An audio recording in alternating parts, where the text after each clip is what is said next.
So as I mentioned, I don't know how they calibrate who watches X, Twitter. I don't know. I know it's all over the world, getting mail from everywhere. And the interview ran an hour. And you can see the whole thing. Go to BillO'Reilly.com. You press a little button, and there it is.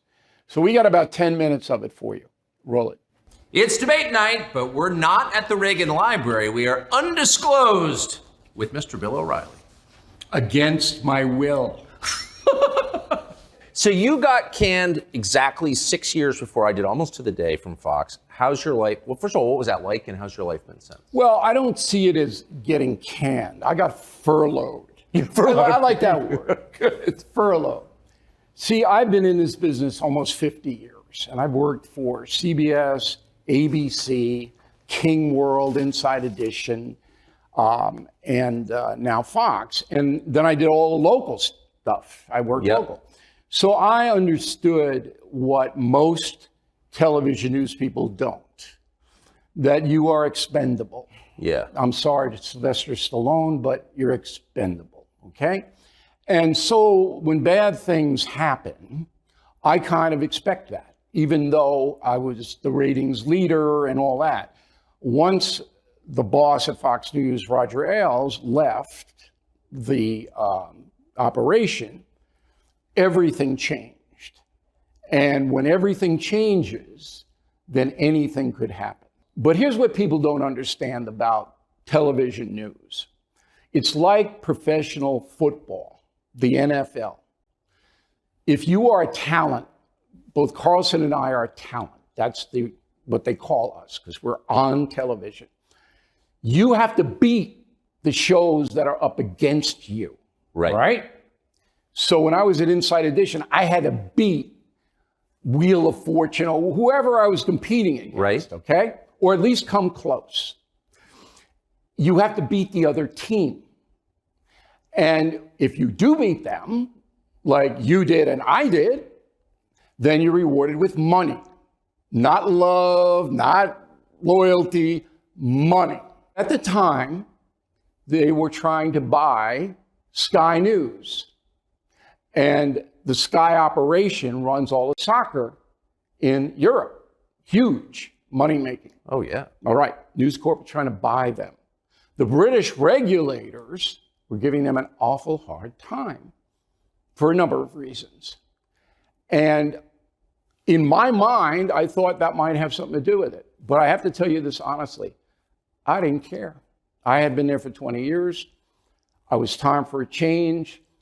When I started cable news, it was nothing, but I knew it was going to be huge. And then I said, you know what's going to be the next huge? Alternative independent media. How did you keep yourself from getting bitter, though? I'm just bitter about everything anyway. So that's your easy. default. Yeah, I was like, oh, how much more bitter can I get? I'm just bitter 24/7. I have what they call an edge to me. All right. and so, but again, where's that from? Levittown. You know, after World War II, the baby boomers, 100 kids, and if they didn't like you, it was like, okay, here we go. No kicking, though. We had rules at Levittown. No kicking? Brawling, couldn't kick. So it's pre-UFC. Yeah. No tattoos at that time. But anyway, I have a philosophy of life that I've developed, and I stick to it. Did you give Jesse advice before he started? I only give advice when people ask me.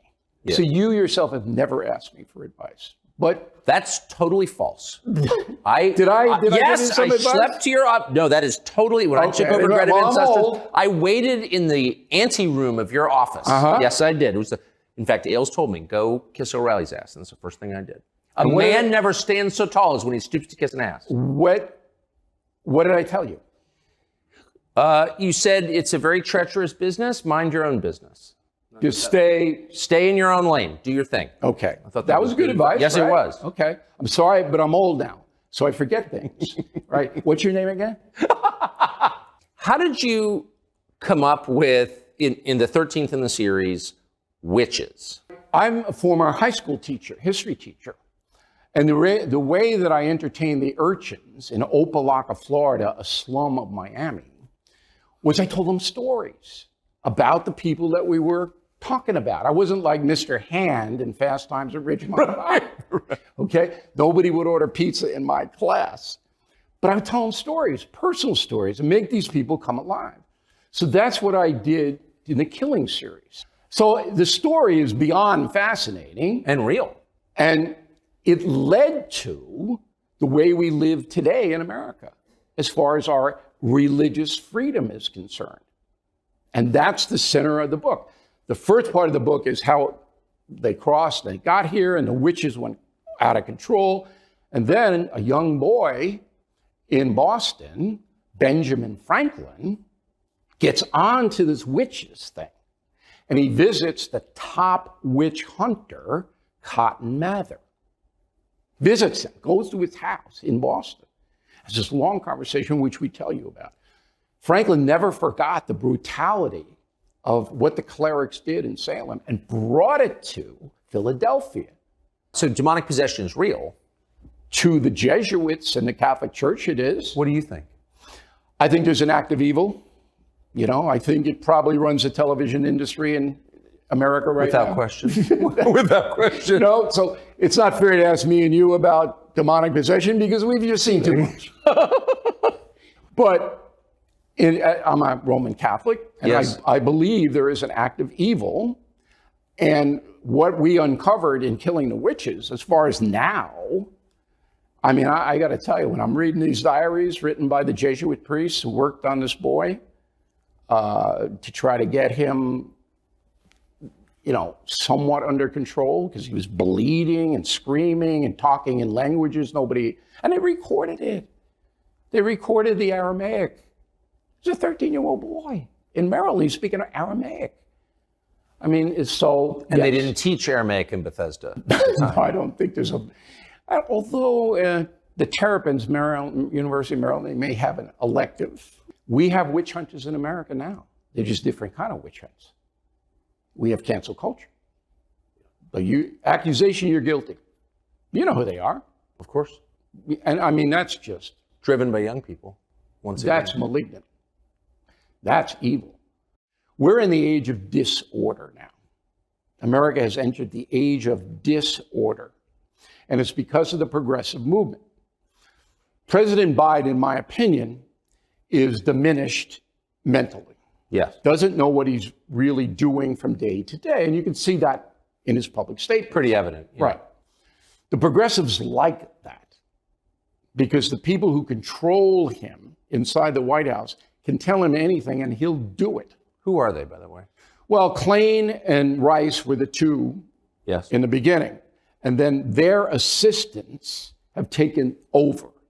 Names escape me at the minute. You'll never see them, ever. But they basically tell Joe what to do and say. So what happens? I mean, Trump gets elected? Trump could get elected, sure. Absolutely. But the system, the entire federal bureaucracy, the biggest system in human history, has decided we're rejecting this organ. We don't want this. So, well, they decided that in 2016. Yeah, exactly. And look what happened. But see, that's the diminishment. You asked about cable news earlier in the interview, and I said it's still going to be there, but it's not going to be what it was. Right. It's not going to have the influence that it had. Okay? It's the same thing with the federal government. It's going to be there. But now, if you're indicted, people look at the indictment, they go, you know, we know why this is happening. Most people do. And so, it looks like Trump's going to walk into that Republican nomination with no problem at all. Everything with Trump is a deal. It's always a deal. So I said to him, so you gave up the designation of terror group for that? He goes, yeah. I said, we won't do it if you do X, Y, and Z. I couldn't argue with it. Helps the economy in the United States, drops migration 80% in his last year. He was an effective president. Not an ideologue, doesn't believe, he's a populist, not a conservative, doesn't have any of that stuff going on. No. It's deal after deal after deal after deal. That's how he controlled Putin. But he won't tell me what he has on Putin. But I know he has something. You said that you've been in this business for almost 50 years. Started when I was 7 years old. How long are you going to do it? I don't know. That's a good question. I work way too hard for my age. Most of my friends are riding around the villages and little golf course. And I'm looking at them. It's not too bad. They're out on the beach. I'm working my butt off every day. And I'm going, why am I doing this? Why are you doing it? I don't know. I have a mission. I said earlier that I'm put on the planet for a reason. I know I was. And that's why you have to accept bad things that happen to you, because they happen to every human being. There's a reason that it happens. You don't know the reason, but there's a reason. So I'll do this as long as I feel that I'm doing good. I've got some problems that I may email you about on BillO'Reilly.com. You got to pay the $100 though. No freebies here. Do people not have a doctor, lawyer, financial advisor? They don't have anything. They don't have anything. And they don't have a lot of assets. But how do you find it just on the doctor thing? I've got a lawyer because I have no choice, financial, I guess. But I don't trust doctors. Okay, but you know someone, I'm sure, who had a medical difficulty and whose doctor came through, and you do it by referrals. See, the reason that you were successful and that I was successful is very simple. At 8 o'clock on the Fox News channel, nobody knew what we were going to say. So whether they liked us or they hated us, it didn't matter. That son of a bitch, I want to find out what he's going to say tonight. That was it. Now, talent's free. Across the board. They say the wrong thing, they do this, they do that, and the bad guys know that. Bill O'Reilly, that was a genuine pleasure. I appreciate it. It's very kind of you to have us in. I loved it. I'm glad you read Killing the Witches. It's a good Halloween book. I still think there were some witches. But yeah, well, what you should do is, instead of giving candy out at the Carlson household, give them a copy of the book to the urchins. Okay, so the whole interview posted on BillO'Reilly.com. And again, we thank Mr. Carlson for making that happen.